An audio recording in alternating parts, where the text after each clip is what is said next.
揀車重要，揀驗車公司更重要。未驗車前記得唔好落訂啊！鍾生你好啊，係，想問咧，你今次係第一次買去驗車啊？我第一次咋，喺邊度揾到我哋啊？上網睇咯，啲口碑都係揾你哋噶啦。點解咧？其實因為多人討論都信得過嘅，我覺得。咁我哋都要講翻啦。其實咧，我成日都講揀車重要，揀驗車公司更重要。係嘅，因為我哋就唔係車行車房開驗車公司。今次呢部車買嚟最主要目的係咩咧？腳車咯，即係平時翻工啊，可能接下老婆啊咁樣咯。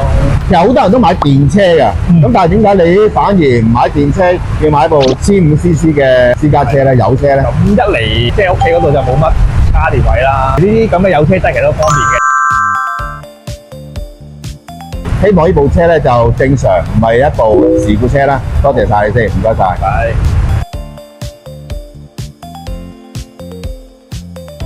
揀車重要，揀驗車公司更重要。HKMI 冇車行資金，冇車房背景，冇利益衝突，20年來守護你嘅安全，始終如一。